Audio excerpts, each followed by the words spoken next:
بسم الله الرحمن الرحيم لولا إذ سمعتموه ظن المؤمنين والمؤمنات بأنفسهم خيرا وقالوا هذا إفك مبين لولا جاءوا عليه بأربعة شهداء فإذ لم يأتوا بالشهداء فأولئك عند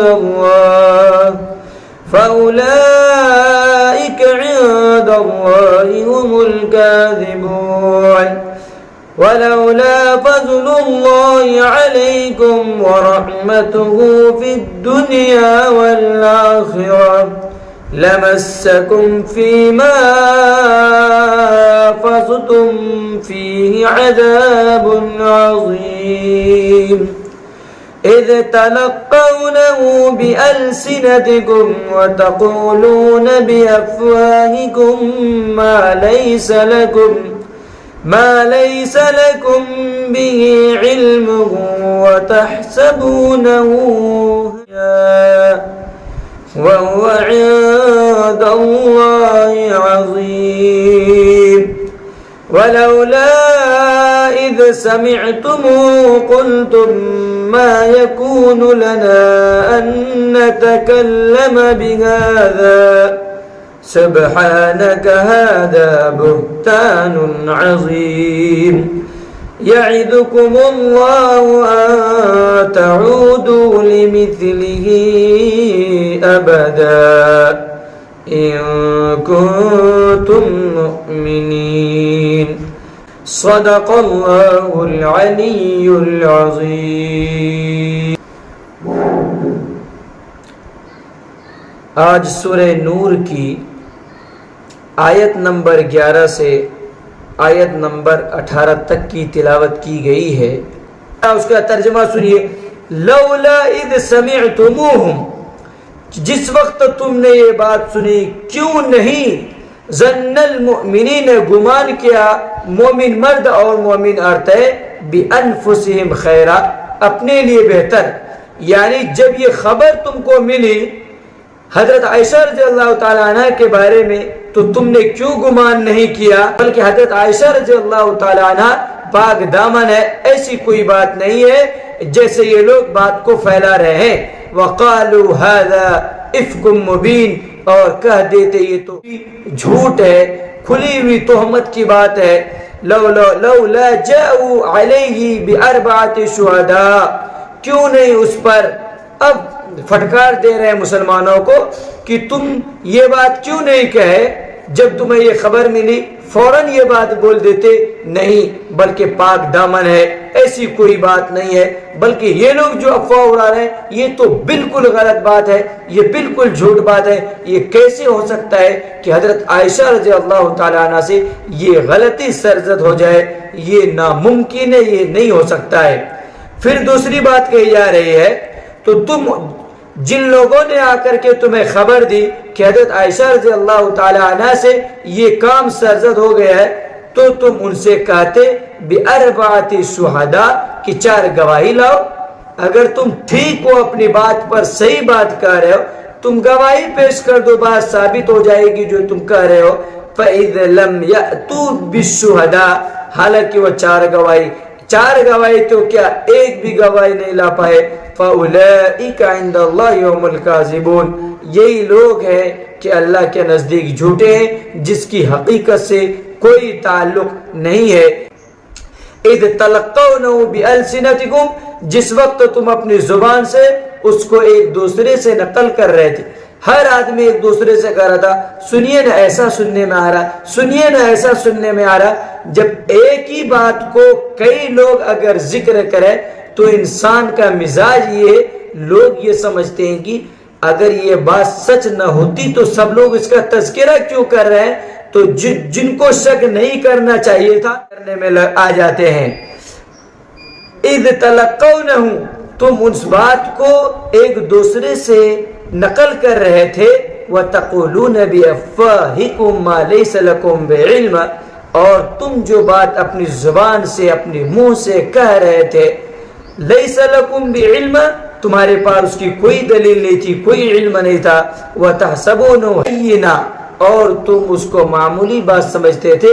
اللہ فرما رہے ہیں کہ تم اس بات کو معمولی بات سمجھتے ہو، کسی کے بارے میں یہ بات کہہ دینا آپ کا دوسرے شخص سے کوئی تعلق ہے، یہ کتنی بڑی بات ہے۔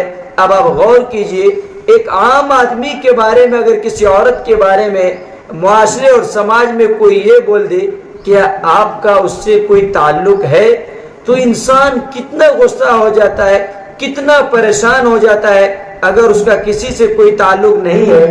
اب آپ غور کیجئے کہ حضرت عائشہ رضی اللہ تعالی عنہا پر اگر کوئی اس طرح کی بہتان تراشی کرے تو اس کا کیا عالم ہوگا۔ وَهُوَ عِندَ اللَّهِ عَظِيمٌ، تم اس کو معمولی بات سمجھتے ہو، حالانکہ اللہ رب العزت کے نزدیک یہ بہت بڑی بات ہے۔ ہمیں یہ پیغام مل رہا ہے، اگر کوئی ایسی باتیں کوئی کہے، جب تک اس بات کی تحقیق نہ ہو جائے تو ہمیں چاہیے کہ ہم اپنی زبان کو بند رکھیں۔ ہم کیوں کسی کو ذلیل کریں، کیوں کسی کے پیچھے پڑ جائیں؟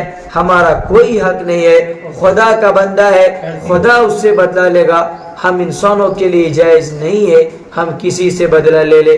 لولا اذ سمعتموہم قلتم ما یکون لنا، کیوں نہیں جس وقت تم سنے یہ کہتے کہ ہماری شان نہیں ہے، ہماری شان نہیں کہ ہم اس بارے میں کلام کریں۔ سبحانک اللہ، تیری ذات پاک ہے۔ ھذا بہتان عظیم، یہ تو کھلی ہوئی جھوٹ ہے۔ کہہ یہ رہے اے مومنو، اے مسلمان، اس وقت جو مسلمان موجود تھے ان سے یہ بات کہی جا رہی ہے، جب آپ کو یہ خبر ملی حضرت عائشہ رضی اللہ تعالی عنہ کے بارے میں، تو تم کیوں خاموش رہے؟ تم یہ کیوں نہیں کہے اللہ کی ذات پاک ہے؟ حضرت عائشہ رضی اللہ تعالی عنہ پاک دامن ہے، پاکیزہ ہے، تم ان کے بارے میں یہ بات جو بول رہے ہو یہ بالکل غلط بات ہے، اس کا حقیقت سے کوئی تعلق نہیں ہے، حالانکہ تم خاموش رہے، اس بات ڈانٹ مل رہی ہے۔ تو ہمیں بھی یہ پیغام ملتا ہے، اگر ہمیں کسی پاک دامن مرد یا پاک دامن عورت کے بارے میں کوئی اطلاع دے تو ہمیں چاہیے یہ کہ اس کی بات کو سننے کے بعد فوراً پورے معاشرے سماج میں چرچا کرنے لگ جائیں، بلکہ اس کی پوری تحقیق کریں، اور اگر تحقیق بھی ہو جائے تو پردہ پوشی کریں، ان باتوں کو چھپائیں اور اس کو سمجھانے کی کوشش کریں۔ اے میری بہن، کیوں آپ یہ دوسرے سے یہ تعلق قائم کر رہے ہو؟ دنیا بھی برباد ہو جائے گی، آپ کی آخرت بھی برباد ہو جائے گی، اور آپ کی یہاں بھی عزت ختم ہو جائے گی، آخرت میں تو عزت ختم ہونی ہی ہے۔ آپ اس کو سمجھائیں۔ آج ہمارے معاشرے میں کوئی بات جھوٹی خبر یا سچی خبر ملی، تحقیق کے بغیر اس بات کو آگے شیئر کرتے ہیں۔ اب غور کیجئے، ایک چھوٹی سی بات کی وجہ سے کتنا بڑا معاملہ سامنے آیا، لیکن ہم اس چیز کو سیریس نہیں لیتے، غلط اور جھوٹ بات کو پھیلا دیتے ہیں اور یہ سمجھتے ہیں یہ تو چھوٹی بات ہے، حالانکہ اس کا انجام بہت بڑا ہوتا ہے۔ یعظکم اللہ ان تعودوا لمثلہ ابدا، اللہ تعالیٰ تم کو نصیحت کرتا ہے کہ دوبارہ یہ غلطی کبھی بھی مت کرنا اگر تم مومن ہو۔ یعنی ایک تو غلطی تم سے ہو گئی، اگر تم مومن ہو آئندہ کے لیے سبق سیکھ لو، اپنی زبان کو سوچ سمجھ کر کے استعمال کرنا، یہ نہیں کہ من میں دل میں جو آیا بولتے چلے جا رہے ہیں۔ آپ صلی اللہ علیہ وسلم نے فرمایا من صمت نجا، خاموش رہنے میں نجات ہے۔ وَيُبَيِّنُ اللَّهُ لَكُمُ الْآيَاتِ وَاللَّهُ عَلِيمٌ حَكِيمٌ، اور اللہ تعالیٰ تمہارے لیے کھول کھول کر نشانیاں بیان کرتا ہے تاکہ تم سمجھو، غور کرو۔ واللہ علیم حکیم، اللہ تعالیٰ علیم ہے، ہر چیز کو جانتا ہے، حکیم ہے، ہر چیز کی حکمت اور مصلحت اللہ رب العزت جانتے ہیں، کس چیز میں کون سی حکمت اور مصلحت ہے یہ اللہ رب العزت ہی جانتے ہیں، ہمیں سمجھ میں آئے یا نہ آئے، لیکن ہر چیز میں اللہ کی حکمت اور مصلحت ہوتی ہے۔ ان الذین یحبون ان تشیع الفاحشہ، بے شک جو لوگ پسند کرتے چاہتے ہیں کہ پھیل جائے بے حیائی، ایمان والوں کے اندر ان کے لیے عذاب علیم، دردناک عذاب ہے، فی الدنیا والآخرہ، دنیا میں بھی آخرت میں بھی، واللہ یعلم وانتم لا تعلمون، اور اللہ جانتا ہے وہ جو تم نہیں جانتے ہو۔ اس آیت میں اللہ رب العزت فرماتے ہیں وہ لوگ یہ چاہتے کہ ایمان والوں کے اندر بے حیائی کو ڈال دے، بے حیائی کو ڈال دے، تو اللہ فرماتے ہیں جو شخص ایمان والوں کے اندر اگر بے حیائی بے شرمی کو ڈالے گا تو اس کے لیے دردناک عذاب ہے۔ اس آیت کی تفسیر میں مفسرین لکھتے ہیں آج کل سوشل میڈیا کا دور ہے، کسی جرم کی ویڈیو یوٹیوب یا فیس بک انسٹاگرام پر وائرل کر دینا اور فوراً اس شخص کے جرم کو پھیلا دینا ان کا پسندیدہ کام ہوتا ہے۔ اب غور کیجئے کہ انٹرنیٹ کے زمانے میں کوئی خبر ملی آگے شیئر کر دیے، کوئی خبر ملی آگے شیئر کر دیے، ہم اس کی تحقیق نہیں کرتے ہیں۔ حضرت صحابہ رضی اللہ تعالیٰ عنہ سے روایت ہے کہ رسول اللہ صلی اللہ علیہ وسلم نے ارشاد فرمایا تم اللہ کے بندوں کو ایذا مت پہنچاؤ، یعنی تکلیف، تم اللہ کے بندوں کو تکلیف مت پہنچاؤ اور نہ انہیں آر دلاؤ، اور لوگوں کے عیبوں کو تلاش مت کرو، اس لیے کہ جو کوئی اپنے مسلمان بھائی کے عیبوں کو تلاش میں لگ جاتا ہے اللہ تعالیٰ اس کے عیبوں میں لگ جاتا ہے، یہاں تک کہ اس کو خود اس کے گھر میں رہتے ہوئے ذلیل و رسوا کر دیتا ہے۔ اب غور کیجئے کیا آج ہمارے معاشرے میں یہ برائی نہیں ہے؟ ہمیں اپنی فکر نہیں ہے، اپنے اولاد کی فکر نہیں ہے، اپنے گھروں کی فکر نہیں ہے، ہم دوسروں کے عیب کو تلاش کرتے ہیں، اس کو پورے معاشرے میں پورے سماج میں پھیلانے کی کوشش کرتے ہیں۔ اللہ رب العزت اس حدیث میں جو شخص ایسا کرے گا تو اللہ رب العزت انہیں گھر میں رہتے ہوئے ذلیل و رسوا کر دے گا۔ اب جسے اللہ رب العزت ذلیل و رسوا کر دے اس کو کوئی عزت دینے والا نہیں ہے، اس لیے کہ عزت اور ذلت اللہ تعالیٰ کے قبضے قدرت میں ہے۔ وَلَوْلَا فَضْلُ اللَّهِ عَلَيْكُمْ وَرَحْمَتُهُ، اور اگر اللہ کا فضل اور اس کی رحمت تم پر نہ ہوتی تو معاملہ کچھ اور ہوتا۔ وَأَنَّ اللَّهَ رَءُوفٌ رَحِيمٌ، بے شک اللہ تعالیٰ نہایت مہربان رحم کرنے والا ہے۔ یا ایھا الذین آمنوا لا تتبعوا خطوات الشیطان، اے ایمان والو شیطان کے نقش قدم پر مت چلو۔ وَمَن يَتَّبِعْ خُطُوَاتِ الشَّيْطَانِ، اور جو شخص شیطان کے نقش قدم پر چلتا ہے فَإِنَّهُ يَأْمُرُ بِالْفَحْشَاءِ، تو وہ اسے بے حیائی اور برائی کا حکم دیتا ہے۔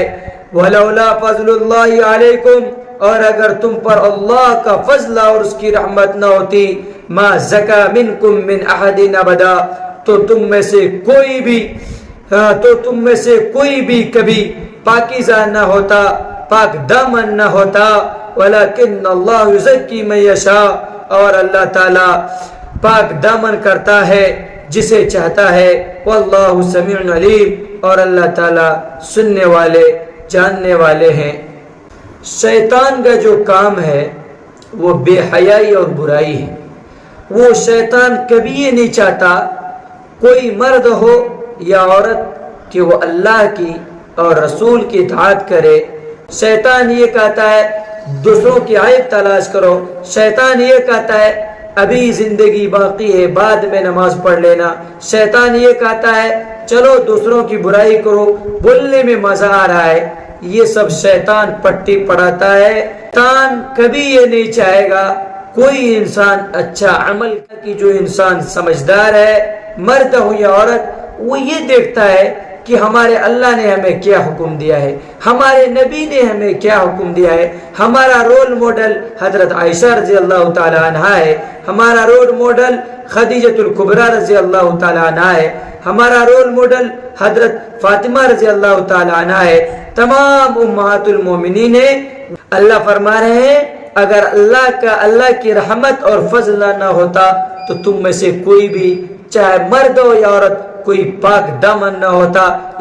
ولیکن اللہ یزکی من یشاء، اور اللہ تعالیٰ جسے چاہتا ہے پاک دامن رکھتا ہے. واللہ سمیع علیم، اور اللہ تعالیٰ سننے والا جاننے والا ہے. ولا یأتی اولو الفضل منکم والسعہ، اور تم میں سے جو لوگ فضل والے ہیں، وسعت والے ہیں، یعنی پیسے والے ہیں، ولا یأتی، وہ قسم نہ کھائے، ان یؤتو، کہ وہ نہ دے، اولی القربہ، رشتہ داروں کو، والمساکین، مسکینوں کو، والمہاجرین فی سبیل اللہ، اللہ کے راستے میں ہجرت کرنے والوں کو، ولیعفو، چاہیے کہ معاف کر دیں، ولیصفحوا، درگزر کر دیں. الا تحبون ان یغفر اللہ لکم، کیا تم یہ پسند نہیں کرتے ہو کہ اللہ تعالیٰ تمہاری مغفرت فرما دے. واللہ غفور رحیم، اللہ تعالیٰ مغفرت کرنے والا، رحم کرنے والا ہے. اس آیت کی شان نزول میں یہ بات لکھتے ہیں کہ حضرت ابو بکر صدیق رضی اللہ تعالی عنہ، حضرت مصطح بن اساسہ، ان کو وظیفہ ملتا تھا بیت المال سے. حضرت ابو بکر صدیق رضی اللہ تعالی عنہ نے ان کا وظیفہ بند فرما دیا. فقوں کا سردار عبداللہ بن ابی نے جو تہمت لگایا تھا، یہ جو اعلان کر رہا تھا، تو 3 مخلص مسلمان تھے جو ان کی بات میں آ گئے تھے کہ وہ جو کہہ رہا شاید یہ صحیح ہے. تو اس وجہ سے چونکہ حضرت عائشہ رضی اللہ تعالیٰ عنہ حضرت ابو بکر صدیق رضی اللہ تعالیٰ عنہ کی بیٹی تھی، تو حضرت ابو بکر صدیق رضی اللہ تعالیٰ عنہ نے ان کا وظیفہ بند کر دیا کہ تم حضرت عائشہ رضی اللہ تعالیٰ عنہ کے بارے میں تہمت لگاتے ہو. تو اس موقع پر یہ آیت نازل ہوئی کہ غریب، مسکین، فقراء، رشتہ داروں کا وظیفہ بند مت کرو، اور اللہ کے راستے میں ہجرت کرنے والوں کا وظیفہ ہے بند مت کرو. جس کو جو چیز تم دیتے تھے وہ جاری رکھو، اس کی وجہ سے بند مت کرو، بلکہ کیا کرو، ولیعفو، بلکہ معاف کر دو، ولیصفحوا، درگزر کر دو. الا تحبون، کیا تم یہ بات پسند نہیں کرتے کہ اللہ تعالیٰ تمہاری مغفرت فرما دے. ظاہر سی بات ہے، اگر کسی سے کوئی غلطی ہو جائے اور آپ کو قدرت ہے کہ ہم بدلہ لیں، پھر بھی معاف کر دینا، یہ اسلام کی تعلیمات میں سے ہے، یہ بلند اخلاق کی علامت ہے. کیا تمہیں یہ بات پسند نہیں کہ اللہ تعالیٰ تمہاری مغفرت فرمائے؟ جب اللہ تعالیٰ تمہاری مغفرت فرما دے گا، تم اگر اللہ کے مخلوق میں سے کسی نے کوئی تکلیف پہنچائی ہے تو تم بھی انہیں معاف کر دو. واللہ غفور رحیم، اور اللہ تعالیٰ بہت زیادہ مغفرت کرنے والے، رحم کرنے والے ہیں. ان الذين يرمون المحصنات الغافلات المؤمنات لعنوا في الدنيا والآخرة، جو لوگ پاک دامن، بھولی بھالی مومنات پر تہمت لگاتے ہیں، لعنوا في الدنيا والآخرة، ایسے شخص پر دنیا اور آخرت میں لعنت کی گئی ہے. وَلَهُمْ عَذَابٌ عَظِيمٌ، اور ان کے لیے دردناک عذاب ہے، بڑا عذاب ہے. یوم تشہد علیہم السنتہم، جس دن ان کے خلاف ان کی زبانیں گواہی دیں گی، ان کے ہاتھ گواہی دیں گے، وارجلہم، اور ان کے پیر گواہی دیں گے، بما کانوا یعملون، ان باتوں کی جو وہ کرتے تھے. اس دن ان کو اللہ تبارک و تعالی ان کو پورا بدلہ دے گا. اللہ رب العزت ان آیت میں فرما رہے ہیں جو لوگ بھی پاک دامن، محسنات کہتے ہیں وہ عورتیں جو پاک دامن ہے، یعنی جن کی زندگی میں کوئی دھبا نہیں ہے، غافلات، جو گناہوں سے دور رہتی ہیں، جو بہت بھولی بھالی ہیں. اگر کوئی شخص ایسے مومنات پر تہمت لگائے، یا اس کے برعکس ہے کسی مرد پر کوئی عورت تہمت لگائے، تو اللہ فرماتے ہیں لعنوا فی الدنیا والآخرہ، ایسے شخص تیار رہے کہ اللہ رب العزت اللہ کی لعنت دنیا میں بھی ان پر ہوگی، والآخرت، اور آخرت میں بھی.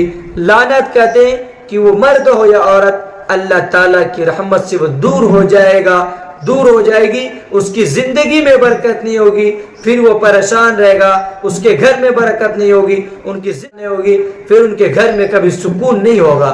وَلَهُمْ عَذَابٌ عَظِيمٌ، اور دردناک عذاب ہے. اور اللہ رب العزت آگے فرماتے ہیں جو شخص ایسا کرتا ہے ان کے خلاف ان کی زبانیں گواہی دیں گی، اس لیے کہ کل میدان محشر میں جس اعضاء سے آپ نے دوسروں کو تکلیف پہنچائی ہے وہ اعضاء خود گواہی دیں گے. علیہم السنتہم ان کی زبانیں گواہی دیں گی، ان کے ہاتھ گواہی دیں گے، وارجلہم ان کے پیر گواہی دیں گے، اور اللہ رب العزت اس دن حق کو بیان کر دیں گے۔ حق کو بیان کرنے کا مطلب یہ جس کے حق میں جو خیر تھا، جو انہوں نے دنیا میں کیا، پورا پورا حق کل قیامت کے دن اس کو مل جائے گا۔ الخبیثات للخبیثین والخبیثون للخبیثات والطیبات للطیبین والطیبون للطیبات۔ اللہ تعالیٰ نے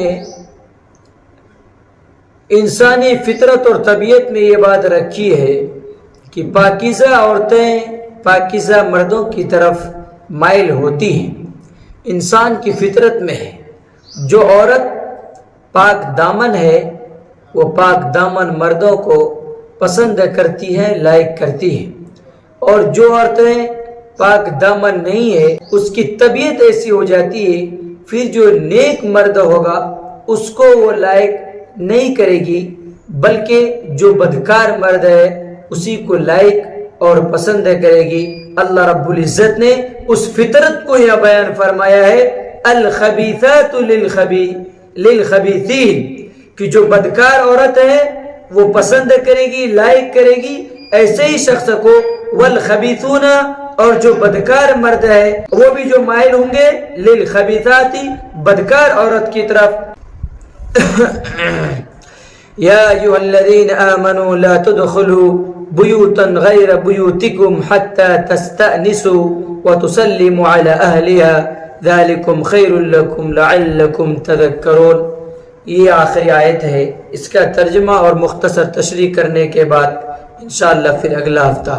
اے ایمان والو، اپنے گھر کے علاوہ دوسرے کے گھروں میں داخل مت ہو، حتی تستأنسوا یہاں تک کہ تم ان سے اجازت لے لو، وتسلموا علی اہلها اور وہاں کے رہنے والوں کو سلام کرو، ذالکم خیر لکم لعلکم تذکرون، تمہارے لیے بہتر ہے، ہو سکتا ہے کہ تم نصیحت حاصل کرو۔ فَإِن لَّمْ يَجِدُوا فِيهَا أَحَدًا فَلَا تَدْخُلُوهَا حَتَّى يُؤْذَنَ لَكُمْ۔ اللہ رب العزت یہاں یہ بیان کر رہے ہیں کہ جب تم کسی کے گھر میں داخل ہو اپنے گھر کے علاوہ، جب تک تم ان سے اجازت نہ لے لو اور ان کو سلام نہ کر لو تو کسی کے گھر میں داخل نہ ہو۔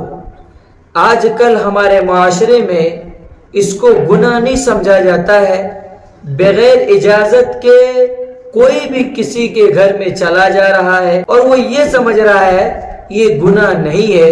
اللہ فرما رہے ہیں یہ بہت بڑا گناہ ہے بغیر اجازت کے دوسرے کے گھر میں داخل ہونا۔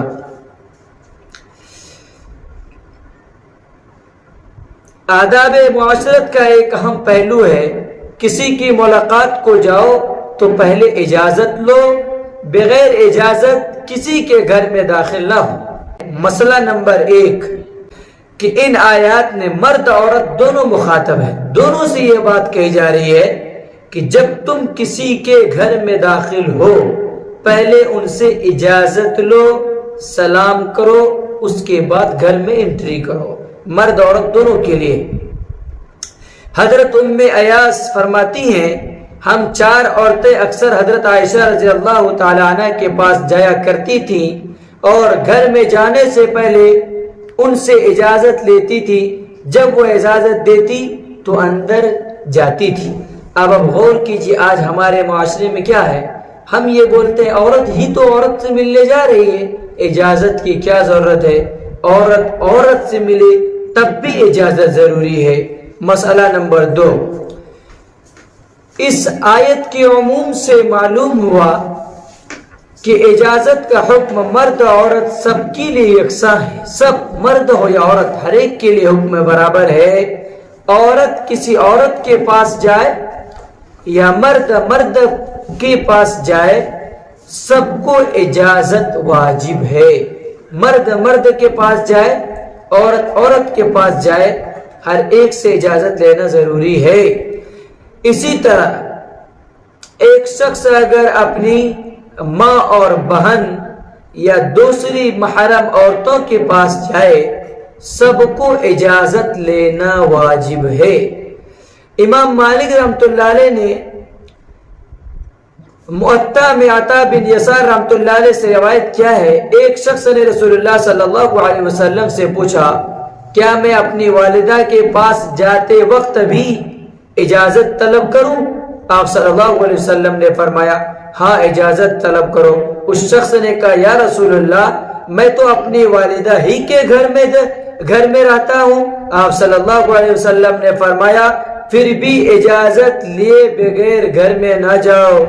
اس کے بعد پھر عرض کیا یا رسول اللہ میں تو ہر وقت ان کی خدمت میں رہتا ہوں۔ آپ صلی اللہ علیہ وسلم نے فرمایا پھر بھی اجازت لیے بغیر گھر میں نہ جاؤ، کیا تمہیں یہ بات پسند ہے کہ اپنی والدہ کو ننگی دیکھو؟ اس نے کہا نہیں، اسی لیے اجازت طلب کرنا چاہیے کیونکہ یہ احتمال ہے کہ وہ گھر میں کسی ضرورت سے سطر کھولے ہوئے ہوں۔ اب غور کیجیے، ہم اور آپ کوئی بھی کسی کے گھر میں داخل ہو رہا ہے تو اس کی حکمت اور مصلحت یہ ہے اگر کوئی کسی کے گھر پر جا رہا ہے تو پہلے دروازہ کھٹکھٹا دے، پھر اس کے بعد اندر سے آواز آئے تو کہے کون، تو اپنا نام ظاہر کرے میں فلاں فلاں آپ کے پاس آیا ہوں ملنے کے لیے۔ اس کے بعد اس لیے کہ بسا اوقات مرد ہو یا عورتیں اپنے گھر میں بغیر پردہ کے بیٹھی رہتی ہے، یا کبھی برتن دھو رہی ہے یا کبھی اور دوسری چیز کام کر رہی ہے، اچانک اگر کوئی شخص داخل ہو جائے گا ظاہر سی بات ہے دونوں کو شرمندگی ہوگی، ان کو بھی شرمندگی ہوگی، ان کو بھی شرمندگی ہوگی۔ یہ سب مصلحتیں اور حکمتیں، ان سب وجوہات کی بنیاد پر یہ بات کہی گئی ہے جب تم کسی کے گھر میں جاؤ تو پہلے ان سے اجازت لے لو۔ جس گھر میں صرف اپنی بیوی، غور سے سنیے، جس گھر میں صرف اپنی بیوی رہتی ہو اگرچہ اجازت واجب نہیں ہے، یعنی ضروری نہیں ہے کہ اپنے بیوی کے گھر اگر جائے تو اجازت لے، مگر مستحب اولا اور سنت طریقہ وہ یہ ہے کہ وہاں بھی اچانک بغیر کسی اطلاع کے داخل نہ ہو، بلکہ داخل ہونے سے پہلے اپنے پاؤں کی آہٹ سے یا کھنکھار سے کسی طرح بھی پہلے باخبر کر دے پھر داخل ہو۔ یہ ان سے کہا جا رہا شوہر سے کہ تم اپنی بیوی کے پاس جاؤ تو تم بھی پہلے اجازت لے لو۔ اگرچہ مرد کے لیے اجازت لینا ضروری نہیں ہے، لیکن بسا اوقات اچانک اگر داخل ہو جائے، اچانک وہ ڈر جائے یا کچھ اور معاملہ ہو سکتا ہے، لہذا ضروری نہیں ہے کہ دروازہ کھٹکھٹائے بلکہ آہٹ کے ذریعہ، تاکہ اندازہ یہ لگ جائے کہ ہمارا شوہر ہمارے گھر میں داخل ہو رہا ہے۔ لہذا یہ جتنے مسائل ہیں یہ نہایت ہی اہم ہے، ان پر عمل کرنے کی ضرورت ہے۔ اور دوسری بات یہ ہے کہ یہ بھی زنا کا سد باب ہے، یعنی اگر کوئی کسی کے گھر میں داخل ہو جائے بغیر اطلاع کے اور اس میں مرد بھی رہتے ہیں اور بسا اوقات کوئی مرد نہیں رہتا ہے، صرف عورتیں رہتی ہیں اور کسی کے گھر میں جوان لڑکیاں ہوتی ہیں، تو وہ شخص اگر اچانک داخل ہو جائے تو ان کی نظر اگر پڑ جائے گی، ہر ایک انسان کے مزاج الگ الگ ہوتا ہے، ہو سکتا ہے جیسے دونوں کی نگاہ پڑ جائے اور اس کے دل دماغ میں گندے خیالات آنے لگے، پھر اس سے معاملہ آگے بڑھے گا، یہاں تک کہ معاملہ کہیں اور چلا جائے گا۔ اسلام نے پہلے ہی اس کا سد باب کر دیا ہے، جب تم کسی کے یہاں داخل ہو تو سب سے پہلے اجازت طلب کرو، اجازت طلب کرنے کے بعد سلام کرو، سلام کرنے کے بعد داخل ہو۔ آخری بات کہہ کر کے اپنی بات ختم کرتا ہوں، پہلے باہر سے سلام بھی طریقہ ہے، کسی کے یہاں جانے کا اسلام کیا طریقہ سکھاتا ہے؟ یہ طریقہ سکھاتا ہے سب سے پہلے السلام علیکم ورحمۃ اللہ وبرکاتہ، اس کے بعد اپنا نام لے کر کہے میں فلاں شخص سے ملنا چاہتا ہوں۔ مثال کے طور پر ہم آتے ہیں نادر کمال بھائی سے ملنا چاہتا ہوں، اگر کہ بھائی ہے ٹھیک ہے اندر آئیے، اگر نادر کمال بھائی نہیں ہے تو ہم کیا ضرورت ہے میں یہاں نہیں کہ ہم وہیں سے واپس ہو جائیں گے۔ اس میں سب سے برا طریقہ وہ ہے جو بعض لوگ کہتے ہیں اجازت تو مانگی مگر اپنا نام ظاہر نہیں کیا، اندر سے پوچھا کون صاحب، تو جواب میں کہہ دیا کہ میں ہوں، کیونکہ یہ مخاطب کی بات کا جواب نہیں ہے۔ جس نے اول آواز سے نہیں پہچانا تو وہ کیسے پہچانے؟ اب آدمی ایسا ہوتا ہے، کہتا اب کون صاحب ہے؟ کہہ رہا میں ہوں۔ ارے بھائی میں کیا چیز ہے؟ کون سا میں ہے؟ اسی لیے غلط طریقہ ہے۔ صحیح طریقہ یہ کہ اپنا نام لے کر کے اس کا اظہار کرے گا اب ہے کون۔ اس سے بھی زیادہ برا طریقہ یہ ہے جو آج کل بہت سے پڑھے لکھے لوگ بھی استعمال کرتے ہیں کہ دروازے پر دستک دی، جب اندر سے پوچھا گیا کون تو خاموش کھڑے ہیں، کوئی جواب ہی نہیں دیتے۔ یہ بھی غلط طریقہ ہے، بلکہ اظہار کیجئے بھائی میں یہ ہوں۔ اگر کسی شخص نے کسی سے اجازت طلب کیا اور اس نے جواب میں کہہ دیا اس وقت ملاقات نہیں ہو سکتی، لوٹ جائیے، تو اسے برا نہ ماننا چاہیے، کیونکہ ہر شخص کے حالات مختلف ہوتے ہیں۔ اگر کوئی کہہ دے بھائی چلے جائیے اس وقت آرام فرما رہے ہیں تو اسے لوٹ جانا چاہیے، لیکن ہمارے یہ مسئلہ نہیں، اتنا دروازہ پیڑتے ہیں جب تک پریشان نہ ہو جائے۔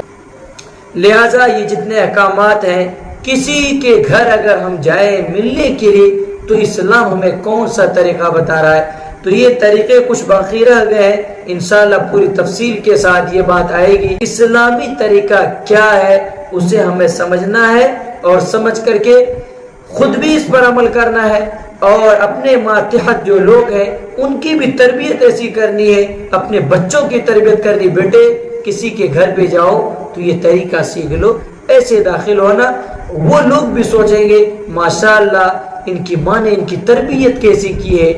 تو یہ چیز ہمیں اور آپ کو سمجھنے کی ہے اور اپنے بچوں کے اندر یہ چیز داخل کرنے کی ہے۔ زندگی کا کوئی بھروسہ نہ ہے، یہ نہ سوچے کل کر لیں گے، کل کوئی پتہ نہیں ہے۔